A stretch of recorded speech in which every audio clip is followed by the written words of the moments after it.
Alrighty, so we've got the LS swapped OBS Chevy here up on the lift just about 1 year after the swap was done. And I was looking at the mileage when the swap was done. It's got about 10,000 miles almost on the dot since the swap was put in. So I'm going to go through real quick.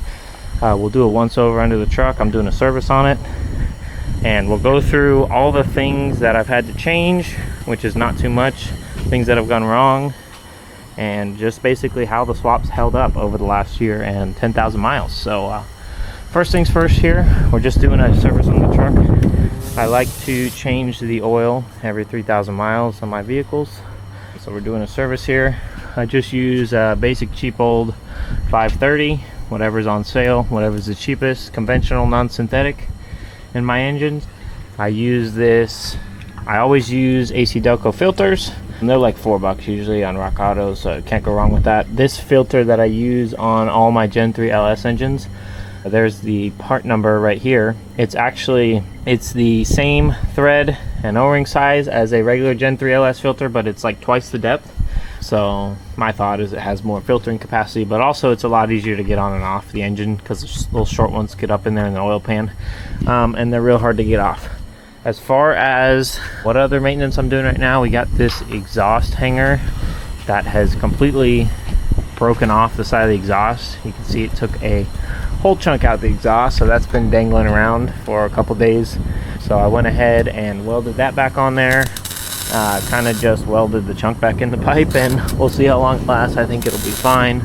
As far as the rest of the truck, overall, we can go through the bottom here.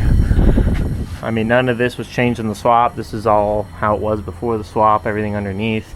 All the exhaust, I know I've got a bunch of questions on how did I do the exhaust on this truck. This exhaust was all here from the 350 that was in the truck, so it's a true dual the whole way. I think it's a 2-inch all the way out the truck. I don't know what the mufflers are. They were on the truck when I bought it, so I couldn't tell you, but I think they sound good. Couldn't tell you what brand they are. I don't see any markings on them, so no idea. Running up here, we've got this is our AM air fuel ratio O2 sensor. It's just on one bank. I know that's probably not the right way to do it, but I don't have two on here. But that gives us our air fuel ratio, which really we haven't had to mess with on this truck because the engine's basically stock on the truck it came out of, but it's nice to have anyways. Moving back up, transfer case, exhaust, rear O2 sensors, which have been deleted. They're in there to fill the holes, but they don't do anything. Here is my super jank exhaust that works very good, that everybody asks me about. So here, if we look up, we've got our stock LS headers on both sides. So this side's got the big donut flange that goes in, and this one's got the ring that seals, but they're just the stock LS deals on the headers. And then this is the avalanche exhaust up to here, and we cut it off the avalanche on both sides, so it uses the stock flanges here with our stock avalanche, the truck that the donor engine came out of, O2 sensors. They've been replaced, but they're in the stock pipe, so the bungs are already there. And then this is the exhaust that was on the truck, so basically just, you know, scab welded in two pieces of pipe there to go from new engine exhaust to original truck exhaust, and literally the exact same thing on the other side, except there's just one piece from there to there.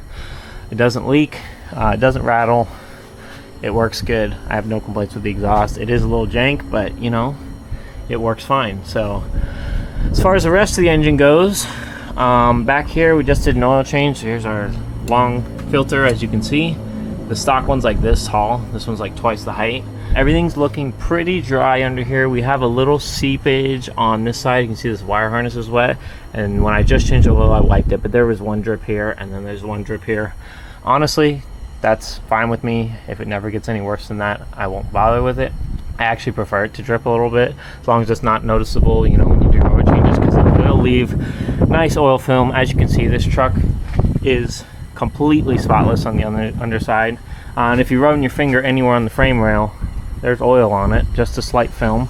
And personally, I think that keeps all the rust off your frame. If you go to the outside, you can see kind of the oil stain on the bottom of the frame here. It's not enough to hurt anything, but it just keeps that frame rail and the whole underside of the truck just a super thin coating of oil, and it won't rust. I mean, especially down south where we are, it's never gonna rust if it's got that oily film on it.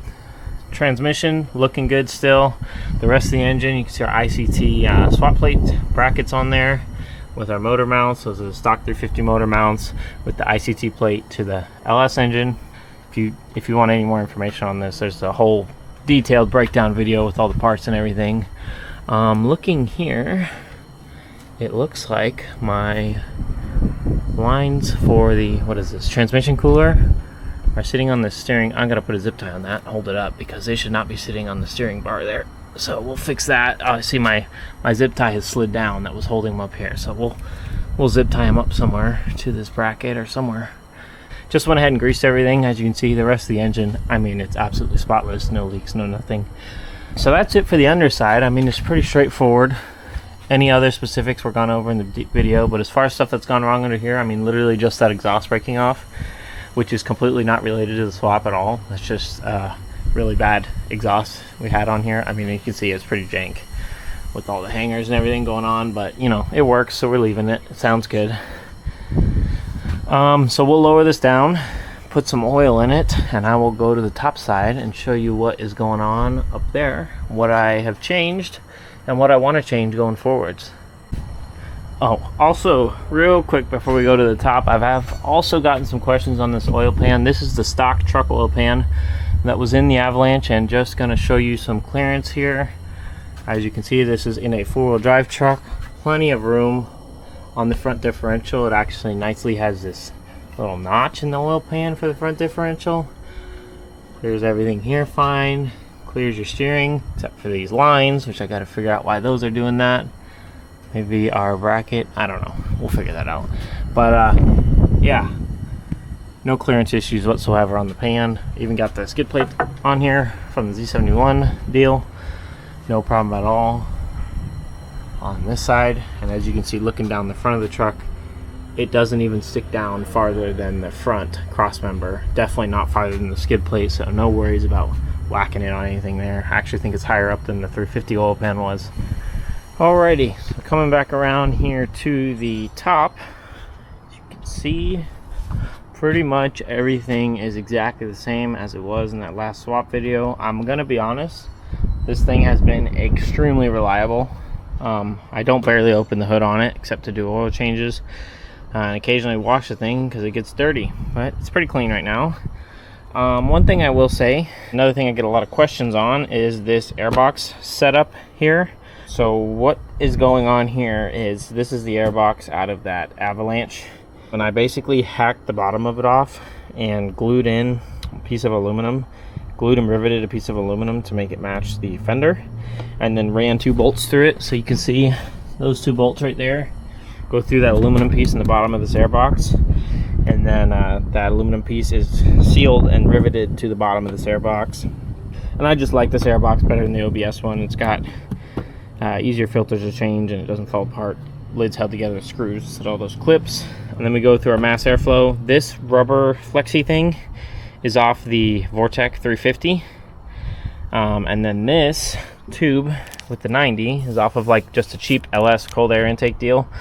So it came with this 90, this tube which I cut off, which usually comes over here to just a filter, and it goes to this flex thing and then back to the Avalanche airbox. So it's a big mess of parts. And then it also has this pickup here that pulls air, I don't know if you can see, through the fender.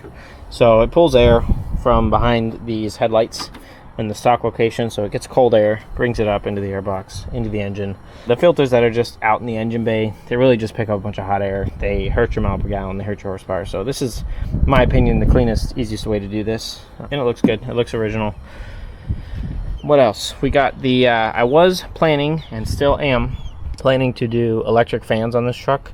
Since the LS PCM will do electric fans, I actually have the whole relay kit harness to add it. It's a little box, they sell them on Amazon. It's got relays in it.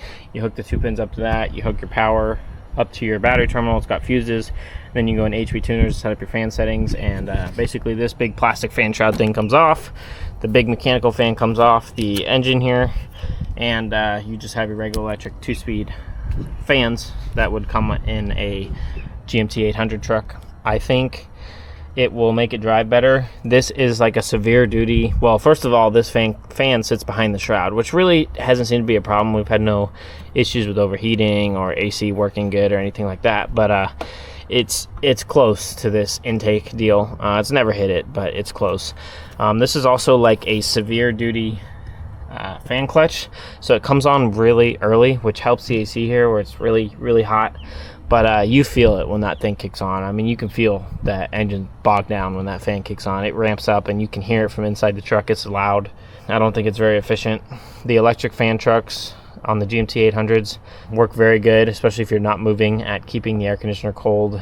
And these engines really don't have an issue with producing so much heat that the electric fans can't keep up, even if you're pulling a big trailer or something. So still planning to do electric fans on this at some point, and we will pull off this mechanical fan and all this fan shroud, and it also makes it, you know, makes it easier to work on the front of the engine. But as far as things that have gone wrong with the swap or things that I've had to change, there really isn't a lot. Like I said, I've been driving this thing. I drive it almost every day for the last year. I've put 10,000 miles on it since the swap.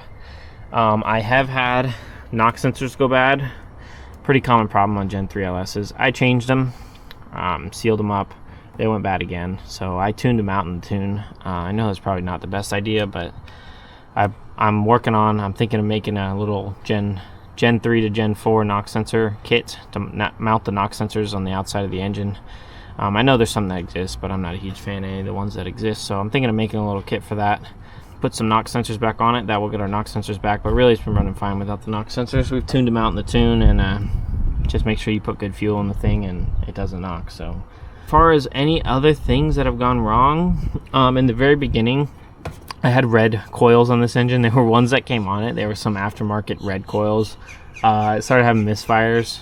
I threw a set of these stock OEM coils on it out of a truck in the junkyard, all 8 of them, and the thing runs awesome. No more misfires. You know, that was way in the beginning. I talked about that in one of my first videos, but that was a pretty simple fix. I got some nice MSD plug wires on it. You know, it had a full tune-up when we put it in the truck a year ago, and it still runs fine. So not planning to touch anything right now. Anything else I can think of? I think that's pretty much it for the swap. I haven't really had anything else go wrong with the swap.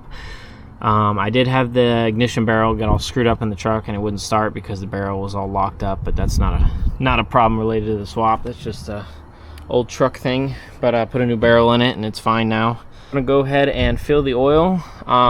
One thing about routing the air filter this way is you have to take off the oil filler neck. Nice things about the LS is if you pull the oil filler neck off, the cap is the same as the oil filler base, so you can just screw the cap right into the valve cover like so. You see right there. But to fill this, you will need a transmission funnel like so, and basically you just stick it down in there like that. Goes in the hole in the engine and you fill it up. So not a big deal. So we'll fill it up, put 6 quarts in it, crank it up, and we will be on our way here. Alrighty, well that is it for the LS Swap OBS Chevy 1 year recap. It keeps driving, keeps working, so I'm going to keep using it, put some more miles on it, and maybe come back next year and do the same update. But I'm pretty hopeful that there won't be anything too major to share a year from now. So as always, if you have any questions about anything I did on this swap, I did 2 detailed videos on this. We'll link them in the description. One of them's got all the part numbers for everything I used on the whole swap and shows, you know, pretty much step by step everything I did on this. The most complicated part, I will say, will be the electrical, especially if you want to come out like this. I mean, this looks completely factory. As far as the electrical goes, you wouldn't know if you didn't know what you were looking at that this wasn't the original harness that was in the truck. But electrically, we've had 0 problems with this truck in the last year. I mean, not a single thing, just those 2 knock sensors, like I said, which is a sensor problem, very common on these engines. So if you want any more information, go check those videos out. And as always, thank you guys for watching, and I will see you next time.